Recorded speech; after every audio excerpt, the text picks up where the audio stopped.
Hello and welcome back to the Blues Focus podcast with me, Tommy Kelsall, Jamie Lawler. You're right. Very, very natural, lad, that was. And Sam Sheppey. Hello, Tommy. You're right, mate. How are you?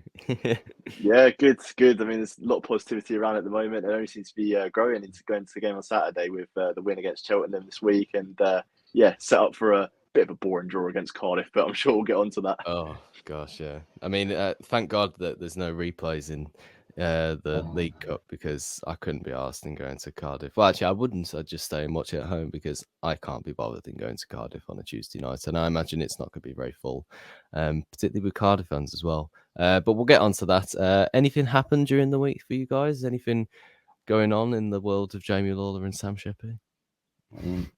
I've just spent 4 nights camping in Stafford, which was, great, but I'm exhausted. So that was fun. I volunteer as a youth worker on the side if I'm not busy, and I do it once a year. And this was like the big event, so I've spent 4 nights in a tent, setting up a tent in the rain to then sleep on the floor. So, I mean, I'm not going to whinge about it. It was great, but I'm just very You're not a tired. fan of camping, are you, Jamie? It's not. I actually quite enjoyed it. It was a good laugh, and I don't mind the camping. I just don't like setting up tents. I'm a typical male. I just look at them and go, I am shocking at them, honestly. If I ever look at them and think, God, like it's the ones you have to assemble yourself as well, so like feeding through the little bits of wires or whatever it's just called. So tedious, isn't it? I can't deal with fiddly shit. And it was smashing with rain, and we're trying to set up these poles, and then you're trying to peg them down. You're just like, oh my goodness, like, please, like. Kill me now. What's his face? My brother fucking loves all that shit, so that's a bit. I was quite surprised, really. There's someone who holds his arms out every single time we lose every time we concede a corner. I don't know. I was just expecting him to be a bit more. Yeah, exactly. Yeah. I won a quiz last night, so that was quite fun. I had it was at our pub as well, so it was definitely match fixed. It was also my mum's birthday as well, so I just slipped a $5 behind the quiz master and just said, put a Blues question in there, like something relating back to 2006 or something. Come on, just give it us, lad. You know what you want. And yeah, I got 30 quid off my meal as well, and I've also got a food discount anyway just from working there. So I was just like, yeah. Anything happening, Sam, at the moment, or is it just a bit of a so it's the first week week in the house with new puppy. So I was telling you last week, so we got a Red Fox Labrador, and it's a bit like handling a baby at the moment, with all the like playing at one moment, crying the next, and then sleeping the next moment. So it's all a bit of handling that, but it's been good this week and busy but rewarding. Fantastic. Yeah, it's great to hear. Yeah, let's get into the podcast then. So we've got 3 things mostly to talk about tonight. 4 things, actually. Swansea, Cheltenham, Leeds, and, of course, the new stadium renovations, which everybody is reasonably very excited about, which I am 100% going to get straight into this. It's definitely the most relevant thing to talk about. But let's just run down the list of some of the things that have been happening just in the last week or so. So amongst the stadium renovations, there are new advertising boards outside the Kop. Also a badge on the front, which is also LED lit. There are new dugouts in the main stand. There's also been some people filming painting fences outside the Kop as well. Apparently there's been a new pitch laid as well, so the pitch won't be as rock hard this season, so that's always good to see. I think it was Jack McGomer we were talking to last season when he was saying about the pitch being like rock hard, wasn't it? So that's said if you played 3 or 4 games, wasn't it? 3 or 4 home games off the bat, he said your back was in agony. And with the women's team playing on it as well nowadays, I can't imagine it's just even worse. It's just like it's just gonna be like Mars, honestly, that surface. The new painted steps as well, which are quite a small thing, but it's quite effective actually. It's nice to see that the white and everything, it matches really nicely. I mean, the yellow ones we've had before are like all cracked and everything, and just didn't really suit the whole stadium. New seats, obviously. They've been redone in the main stand now as well. Obviously, the new safe standing as well. And also the speed that they've done it at as well. So we're up to, in terms of the letters, we're up to the U on Blues now. So it's roughly about a block per 2 per day, is this roughly at the moment? So yeah, it's doing great. Also, they're renovating the kiosks and the executive boxes. and potentially new advertising boards above the main stand as well, similar to Burnley's that they have at Turf Moor. I mean, what the fuck? This is absolutely amazing, isn't it? It's all just the ideas that the Americans have had and the creativity they've had as well since they've took over. It's been fantastic. Out of that list that I've mentioned there, but between the both of you, which is your favourite?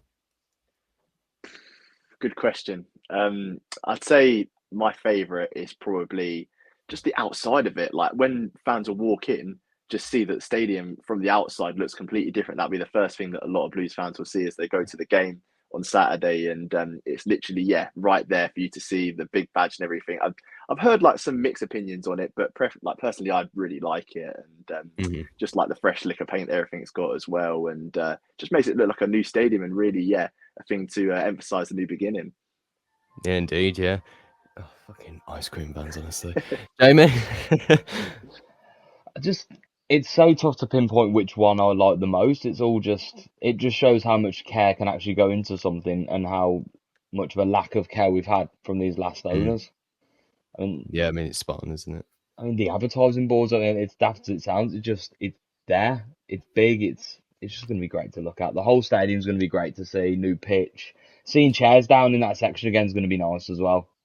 Actually seeing that we nearly got a full stadium completion, like finally. Indeed, yeah. It's only been 3 years? Yeah, it's only 3 years. Because it was the worst thing ever, wasn't it? When we arrived that one day, I can't remember who we were playing, but it was just they always had the seats still in, obviously. So like they were sort of working out what could be done beforehand. But as soon as they took them out and there was just nothing there, and they had to put the like the big what even do you call those, like the banners over them with all the advertising on it. It was so depressing. I just remember thinking, are we ever going to see those lower tiers open ever again? And it was just makeshift, wasn't it? Completely makeshift. Like, just do it because it's suitable for now, not thinking about the future and that. And I think that's something that just personified, what the past owners were, and the fact they were just focusing on what can we do now, but then not really looking at the future and looking at what will benefit us, like going forward. Jeez, that is a loud one, Tommy. Just go and buy a flake. A flake? Just one fucking flake? Well, you know what I mean. Not on big little. Go away. Fucking hell. No one wants a sodding ice cream. We get them for about £2 down at the fucking co-op. I've completely lost my point now. What was I even saying? What was it you were saying something, Sam? I can't remember now. Yeah, it was me. What were you saying? I was saying about all the stuff that they were laying down, like where the seats were, like the advertising and that, and just how rubbish it looked, really. And we're going to get something that's a lot better. Yeah, I remember now. I would have remembered a bit easier. I'm not fucking Mr. Softy come round every fucking 5 seconds. I need like a swear jar on this podcast, don't I? Just like put £1 in every time. Just have it on like a little pedestal here. Payday's a week away for me, and I haven't got the financial backing right now to activate swear the Blues Focus swear jar with one of our sponsored by someone. Sponsored by Monster. Holiday. Sponsored by the ice cream man. Sponsored by Jay. Sponsored by Mr. Softy. Yeah. Christ. Oh, another thing actually I completely forgot. He heard me. That's what it was. He's just doing it on purpose now. The American flag above the stadium as well. Yes. What are thoughts on that? I'm not against it. Listen, they own us. They own St Andrews. They are free to do what they want with it. Listen, they can put an American. They could paint stars and stripes on that pitch for all I'm concerned right now. The fact that it's Birmingham City's property again is all I'm concerned about, and BSHL don't own it. Do as you want. You do you, boo. When it comes to that, you take it. You have fun with it. It's fine. Yeah, true. I mean, it's technically it's not Blues owned still. It's still in the hands of the owners still of the Americans. Yeah, I mean, I think the opposite to that would be, how would you feel if there was potentially a Chinese flag, obviously for the BSHL owners, if they were to enforce something on that? What would your opinions be on that? Because obviously they haven't got much of a link, really, the Americans, really, in terms of like putting the flag above the stadium or anything. But I don't know. Why is your general opinions about it? I don't know if it's a thing where they're doing it just because like it's the first home game of the season and like potentially who's going to be there, like in terms of the investors and that, whether like, Tom Brady's going to make an appearance or like Obviously, Tom Wagner's going to be there, but I don't know if it's the thing where, I mean, it's what everyone wants, isn't it? For Half those time to listening come on out, give a audio, passionate speech. I've got all my fingers crossed at the moment. It'd be brilliant, wouldn't it? Yeah. He's got to be star of the day one time, whether it's the Leeds game or not. I mean, it'd be perfect timing if it was the Leeds game because it's all relevant news. It's been absolutely on everybody's lips at the moment at the Blues, and just him arriving at halftime would just be fantastic, because it would get the fans on side anyway. I mean, the amount of things in that Leeds game that's going to happen. So, general stadium renovations anyway. We've also got the Trevor Francis thing to do before game and also on the 8th minute, which I'm absolutely certain everybody is going to do. We've also it's Blues Leeds anyway, so it's already a massive game. And I think just like the new feel around the team as well. So it's a big occasion for us. It's the biggest occasion we've had in a while, definitely at St Andrews, that's for sure.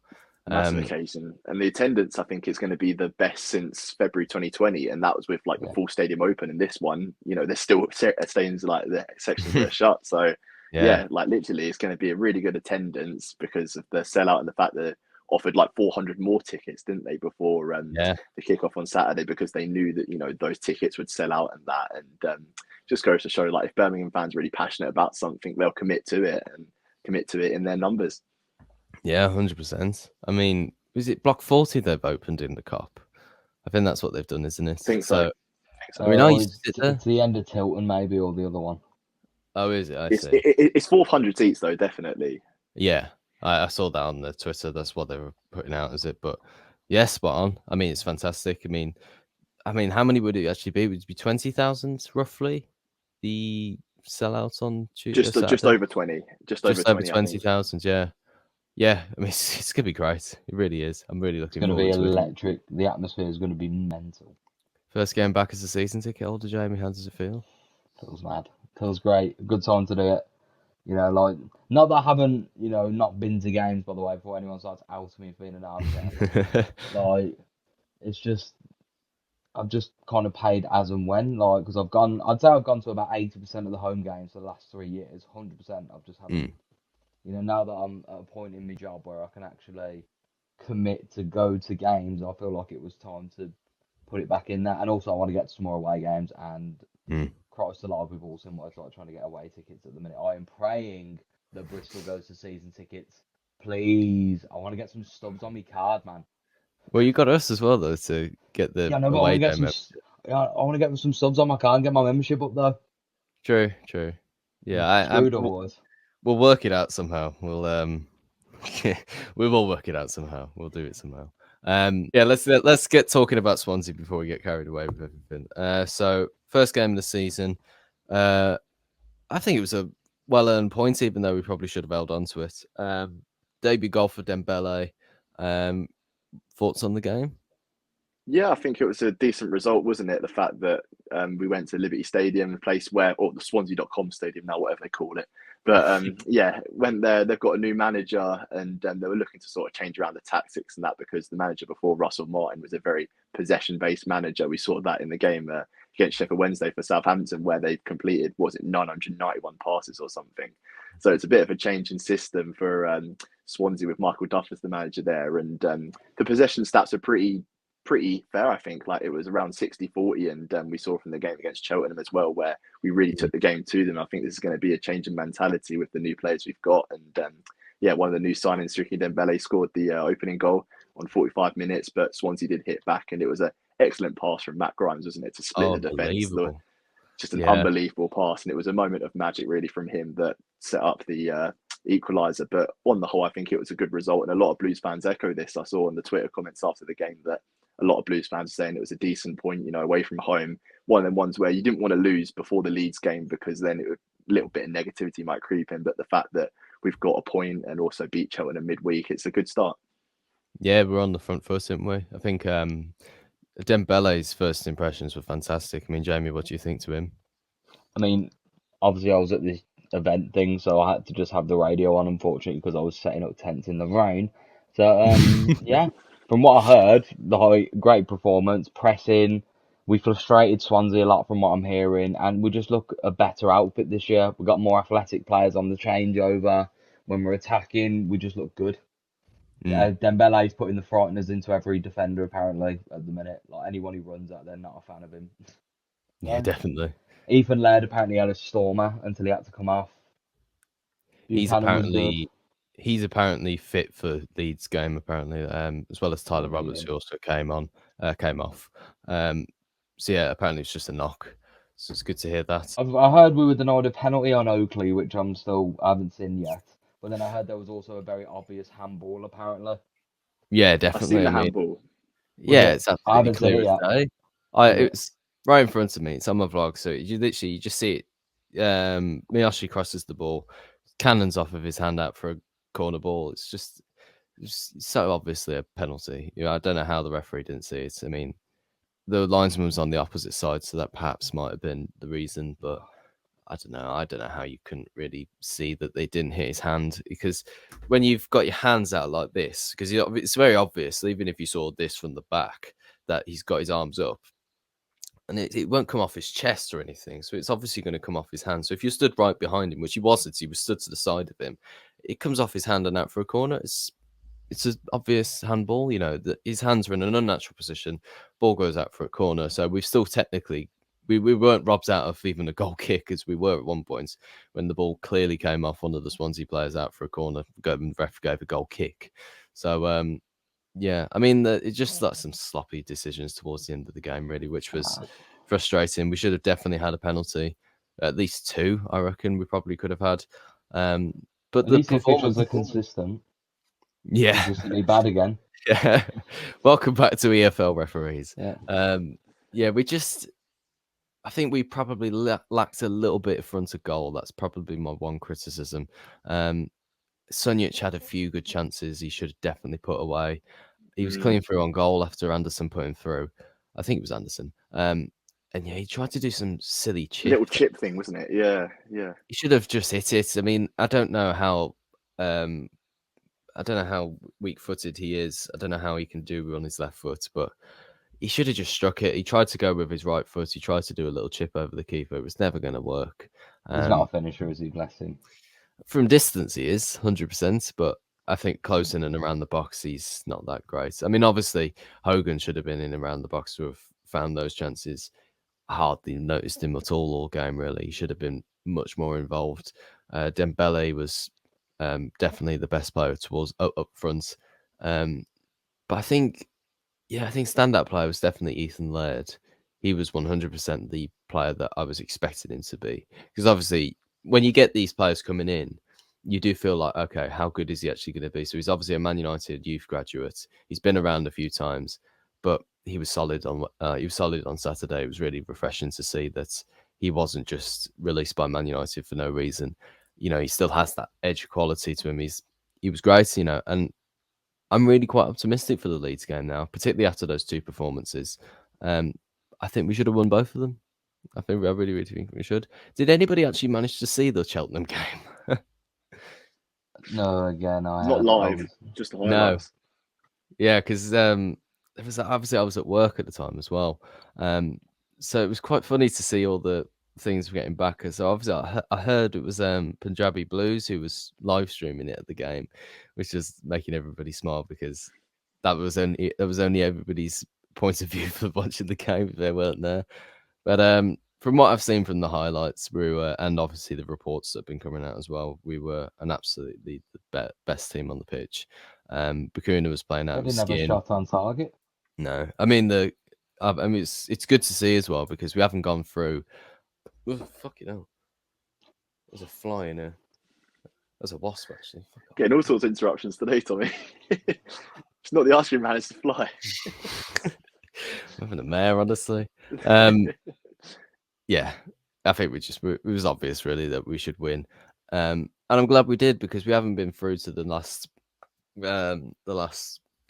second round in the last 6 years, I think it is, for a long time at least. Anyway, I should probably find that stat before I swear we won last year in the first round. We beat Colchester, didn't we? Like a couple years ago, wasn't it? And then we lost the. Yeah, was it Marcel Oakley or one of the right backs scored? Yeah, that was it. Yeah, we've had a poor run in competition. Oh no, we've been crap in that cup. Ever since we won that cup, we've been awful in it. Yeah, we haven't got It's anywhere kind in of it. cursed us after that. Like you Yeah, won it, and then you can't do anything else in it after that. We haven't had any good cup runs in like FA Cup runs either. Like we've had like the one in 2020 when we played Leicester in the 5th round. I want to say not the 6th round because that would have been closer to the It was the 5th round because we beat 5th Blackburn and round. then Coventry. So yeah, Yeah, 5th round. yeah, definitely. And that's the furthest we've been in any cup competition for a while. I don't know, what would it be good if we made like the quarters? Well, we're definitely not going to make the quarters. Why do you even say that? If we made the round of 16 of the League Cup this season, is that good, or would you prefer to go out earlier in the round and get more points on the board in the Championship? It all kind of depends on how big the squad is and what we can do in terms of depth and that, and what we do in the transfer window from now until the end of it in the start of September. Because I think this current squad we've got now probably couldn't go the distance in a cup or whatever. But if we got like, I don't know, 3 or 4 players through the door, then it's a potential thing where we could progress in the cup. But I think we've been linked with a player today, haven't we? Matt Lowton, who apparently is training with the club, and someone like that to fill in at right back for Laird that can come in those games, bit of experience, it could be a decent signing. So yeah, with a bit more added to the squad, then potentially a cup run could be on the cards. But I would love it, a cup run, because it gets the spirit up and everything. And Yeah, to get like a big team at home or like an away day in London or something, yeah, it'd be a good day out, I think. But in terms of progression, I can't see us winning it, definitely not. But yeah, just a good day out would do. decent just a cup run, boring Jamie. draw. Just a Yeah. boring draw, weren't it, last night? I It was was. really hopeful for like a Tottenham away or something. Mm. Would I like a cup run? Who wouldn't like a cup run? But I think we should probably focus on the league with that. Only having Yeah, 5 fit defenders at present probably isn't. Play for all I care. Play the youth, man. Play the under 21s in that game. Let them have a run about, have a laugh. If we get through, we get through. Why not? true. Give them a bit of experience. Yeah, I suppose it's worth a punt, isn't it? Because if we lose, it's not a big issue, and if we win, it's fantastic, isn't it? Yeah. So I think it's worth a try. I think Marcel Oakley could try start again. I think maybe Zach Geacock could start again. Like it might not do his back again. Fuck off. um, I think I agree with you. I feel like it's worth the idea because if we are keen on getting our youth players more involved in the first team setup, those games are perfect, because we're against Cardiff. It's a decent opposition. We've not got to play like a Premier League side where we could potentially lose by a fair few. And we're also not playing against like Oxford or somebody or a League Two side that we could perhaps get a little bit done over by the scoreline and be a bit embarrassed by it. Because I've seen that Wigan went out, didn't they? And Preston did too. One of them lost to Wrexham. I can't Southampton went remember out which as one. well. Yeah, of course. Coventry So too against Wimbledon. Yeah, yeah, a lot yeah, of and big and championship teams are out. and also Leeds nearly went out to Shrewsbury. I mean, Shrewsbury were a goal up against them. They managed to turn that one round, which I suppose is perhaps something that might be on the cards if we do play well against Leeds. The fact that they have the ability to turn it around because their opening game against Cardiff, they pulled that back to draw 2-2, and they turned the game around against Shrewsbury in the cup and won They've 2-1. got So issues though, haven't they, at the minute, Leeds? Have you seen? I think 2 of their players are injured, and Gnonto has point blank refused to train, hasn't he, because he wants to leave. What do So you know? What do you know about that, Sam? Yeah, I saw it today. It was sort of breaking news that Nonto wants to move away. He wants to go to the Premier League, and as Jamie said, I think Somerville's out as well with an the 2 injury, who and scored, I think, are Cooper at the injured. back. Yeah. So they're missing some key players that featured in their first game against Cardiff that would do us a favour and make their team weaker for when they come to St Andrews. So fine by me. For those listening to audio, Jamie's just having a quick celebration. It's such a shame, man, that they're injured. Yeah. I think we have got a good chance against Leeds. I genuinely do. I think first home game. Obviously, it's sad to talk about, but it's the first home game since the passing of Trev. hmm It's going to be emotional. It's going to the atmosphere is going to be absolutely electric. New owners, everything is going for us just to go in there and just.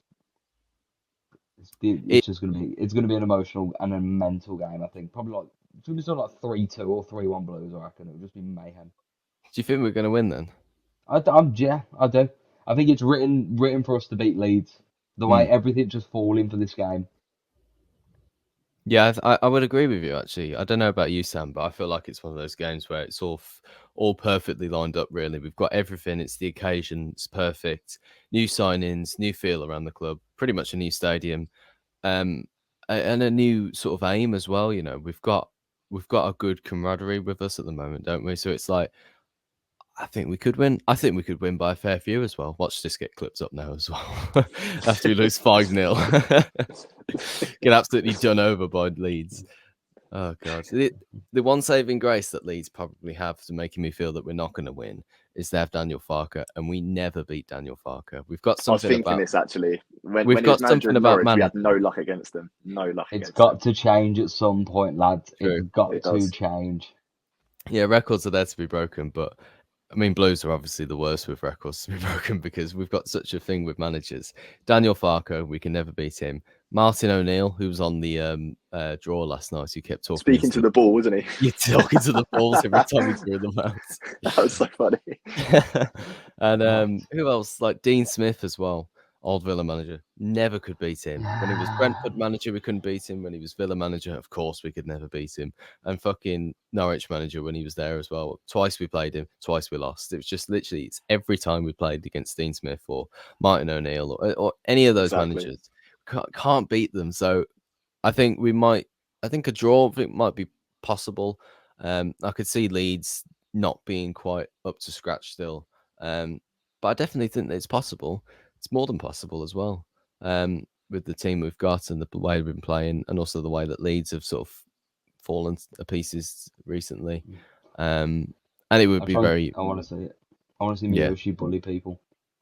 He looked great when he came on against Swansea, didn't he? Really lively. The Japanese Berbatov, mate. Oh. Where's that one come from? Because Berbatov wasn't that small. Have you seen this man's first touch? Well, okay, go on. Explain your point. His first touch. Have you seen Berbatov's first touch? Berbatov's first touch was always immaculate, yeah. And I've seen that video from Swansea where Miyoshi just takes the ball and stops it in the box, and I was just like... That was remarkable, that was. Because literally Sanderson Japanese Berbatov, mate. Sanderson has an awful shot. I don't know what on earth I was thinking when it was a shot. Yeah, look, it definitely was a shot. 100%. It's like he drops out the sky and it's laces and everything. He was putting it in a good area. He was just putting it in a good area. You leave. I agree with Jamie. He knew what he was doing. Fantastic knows what he's doing. Leave him alone. Leave him alone. It was wonderful though, wasn't it? He just plucked it out of the sky. He got it really under control as well. It wasn't like he just got a foot twist and it stayed in play. Excellent first It was touch. immediately under his control. Yeah, he looks fantastic. His crossing ability looks excellent. He's really tidy on the ball. It sticks really close to him.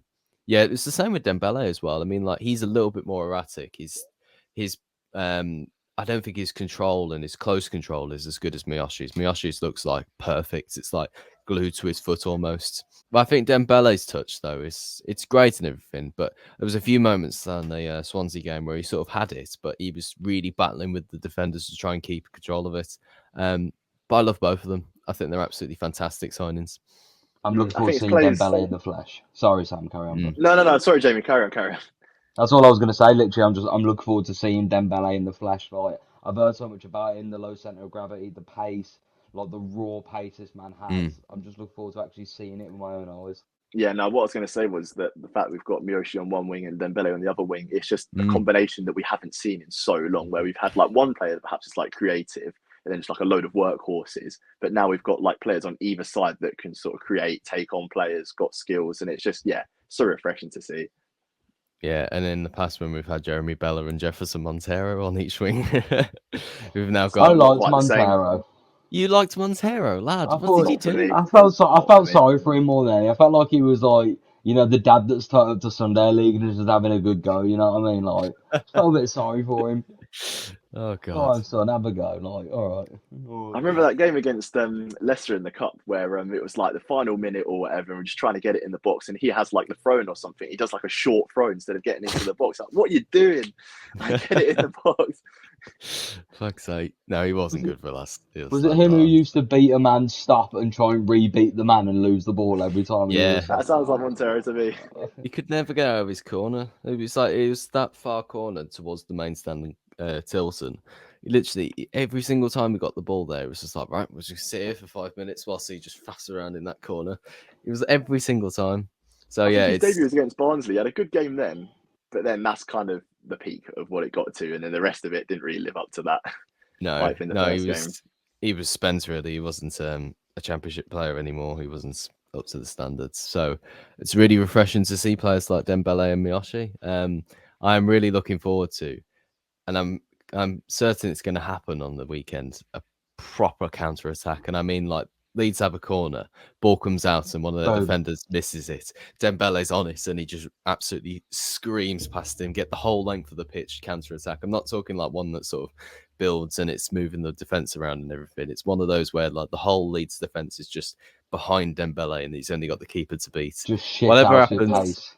Whatever happens from that point, whether he blasts it in like Dimitar Berbatov or whether he spoons it wide like Scott Ogan or Jota, then it doesn't matter. It's going to be really exciting just to see. But yeah, I'm looking forward to it. So what are we going to go for score predictions then? Jamie, you said we're going to win, but 3-2, 3-1, what are you going for? What's the score going to be? 3-1. 3-1. You can see Leeds scoring. Yeah, mate, I think they might come out of the blocks early against us. I'm not saying they'll score early, but I think it'll be a tough start. I reckon the game changes from that 8th minute when we sing the Trevor Francis for a minute. I think the whole atmosphere will change at that point.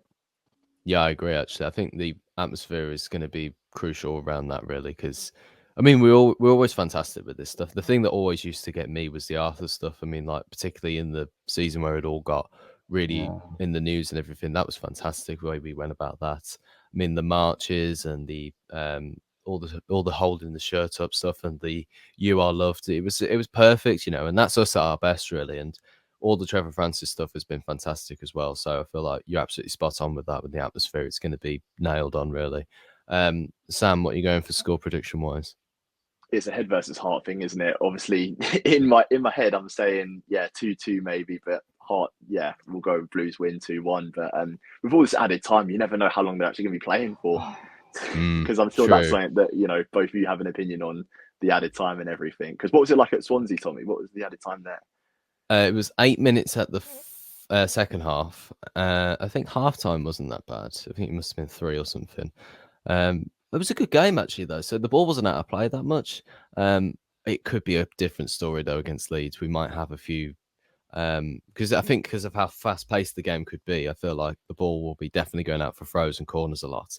But I feel players might flag a little bit, particularly players like Laird and people like Roberts who might have just come back from a knock and everything. But yeah, what's your opinions, Jamie and Zam, on added time? Is it a good rule or is it a bad rule? I mean, it's the rules, isn't it? I suppose if you are keeping to the fact that it's a 90-minute football match and the ball needs to be in play for 90 minutes, fine, whatever, that's cool. I mean, will I be having this opinion when we're shithousing away at Leicester and we're 1-0 up and they put on 15 minutes added time? No, at that point I'll be seething. But, for the most part, I think it's probably fair. It's how it should be. But, it is what it is, and we just got to get on with it. We all had to live through the World Cup where it was like 45 minutes and then add on another 15. The worst one was the Argentina-Saudi Arabia game because there was already 12 or 13 minutes added on to the end of the game. And then their keeper got absolutely... No, was it El Shaarawy or whatever his name is, the left back? He got absolutely clattered by his goalkeeper. Really broke his skull, I think he did. He did. Oh, yes. And it was an extra 10 minutes to just help him out. But I was just like, had they not added that time on, that wouldn't have happened because we've got this crazy amount of gameplay. Because as well, like I'm against this. I feel like oh god, I can't speak. Added time should just be like a set almost. It's like between, I think a reasonable amount for any game is between obviously 0 to about 6. I think whenever you get 6 minutes added on, you're always thinking, God, this is ridiculous. Anything 7 onwards is ridiculous as well. It's just like you can't. Whenever you get like 8 minutes of added time, you think, oh my God, where's the referee got this from? 6 minutes as well, but 4 and 3, that's okay. Reasonable added amount of time. But when you add in 13 minutes on, unless somebody's there's been a horrendous injury, yeah, exactly. Then there shouldn't be that much added time. It's just it's causing problems for players anyway. I mean, like yeah, granted that the ball's not been in play for that much, and as well, like it definitely does help when the ball's been out of play and time wasting and just being just slow and lethargic. It's horrible to watch. But there again, like if you're adding that much time on at the end, the players have been on the pitch for us. What? Like, I mean, like it's an hour and a half on the pitch anyway, so it's 90 minutes. But then you've got all the other added time as well. So like they've been on the pitch for a good nearly 2 hours at that point. It's just like it's far too long. It's the game. It's getting too long and too slow. I mean, like I'm glad that water breaks aren't being introduced as well. Well, not as frequently, and they're definitely not a set time. It's just a spontaneous thing when there's an injury or a goal kick or whatever, and the manager brings them over for a drink or whatever. But it's like, yeah, I disagree that there should be that much added time at the end of it, really. So, because you also got to think about player welfare as well. The fact that in the Football League, it's so relentless, isn't it, with the games where it's Saturday, Tuesday, once you get in the flow of it, and all that added time, it's going to accumulate to like the end of the season, playing so many more minutes and just much more risk of injury too. But then also you've got the new sub rule with 9 players being allowed on the bench and 5 being able to be used. So it's all sort of like swings and roundabouts. And I think there'll be TV issues with it. But on the whole, I do kind of agree with Jamie in the fact that so much of the ball, is out of play, and so many things as well where like referees are now booking players for stuff they should have been booked for before. So like kicking the ball away and like dissent. I'm all for referees having more power in regards to that, but there's some stuff as well where I think it's a little bit dodgy with managers not being allowed to do interviews after the game if they've been sent off. I don't know if you saw over the weekend with I think it was Carlos Corberán and Liam Rosenior, Manchester, West Brom and Hull, where they weren't allowed to do media duties after the game after being sent off, which I thought was a bit of a strange one. So that's one that could be changed. I don't know. That is quite interesting, isn't it? I don't know why that is. Ban as well, hasn't he? That Rosenior's had a touchline ban for another game, I think, as well. Interesting, yeah. I forgot I haven't done my prediction actually.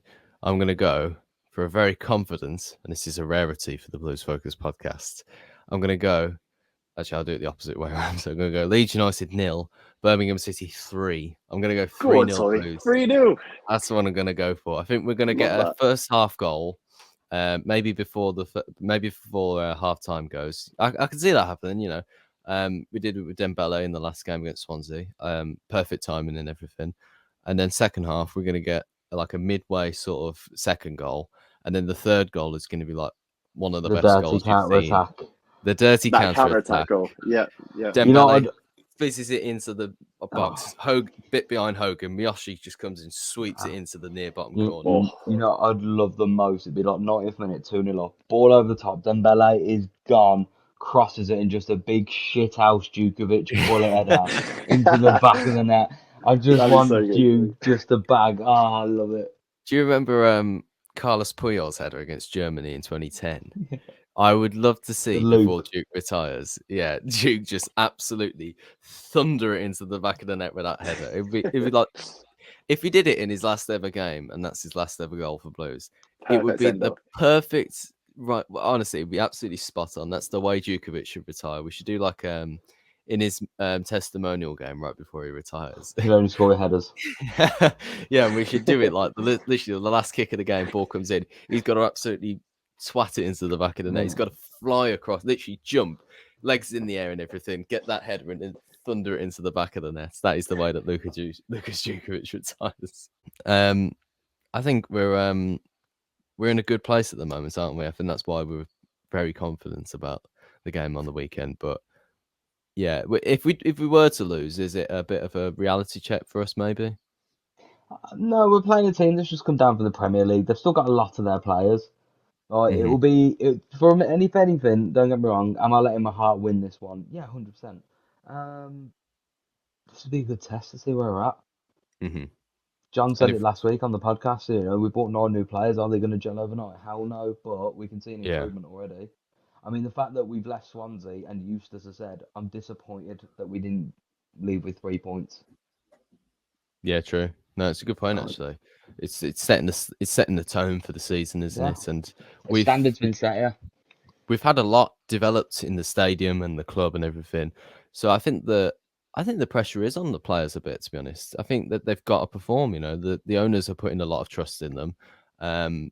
We've got a lot of things sorted that we were at the time moaning about. We were blaming things on the owners and not having that done. I think it's time for the players to step up now, and I think we can really set the tone against Leeds on Saturday. I think if we were to lose, I think it is a bit of a disappointment. I think we should be winning that game. We've got everything going in the right direction.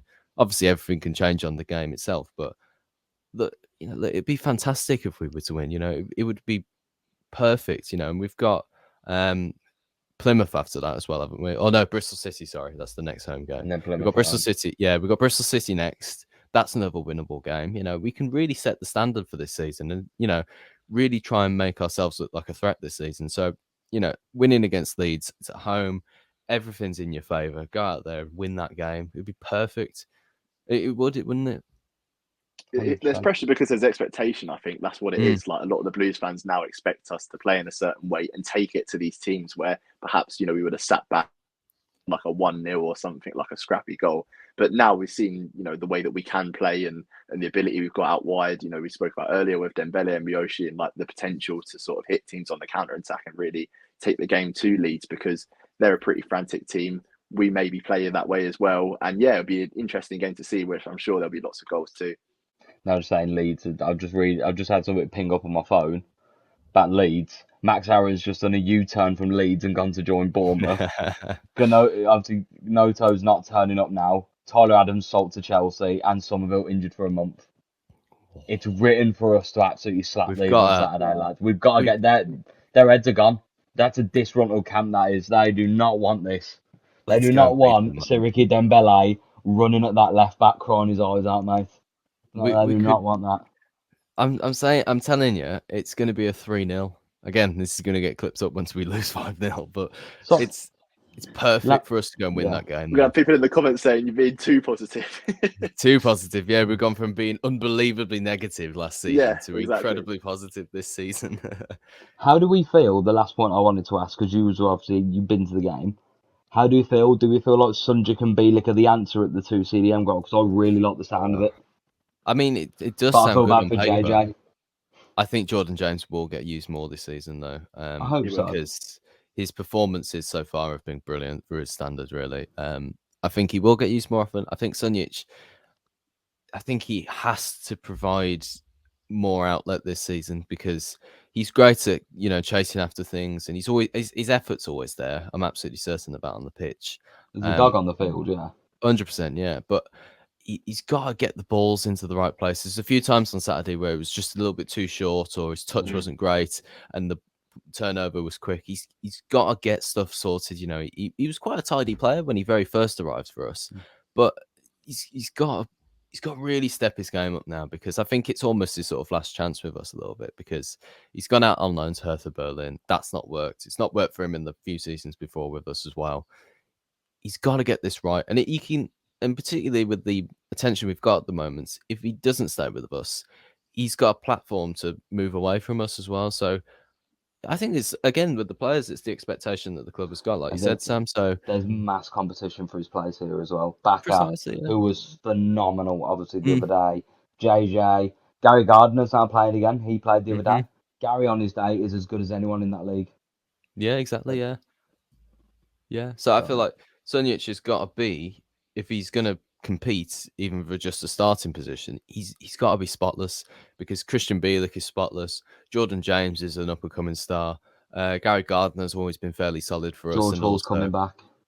Exactly, yeah. And it's not like a set formation we're playing at the moment. We can change them as well. So we can have 2 attacking midfielders and just Bielik sitting.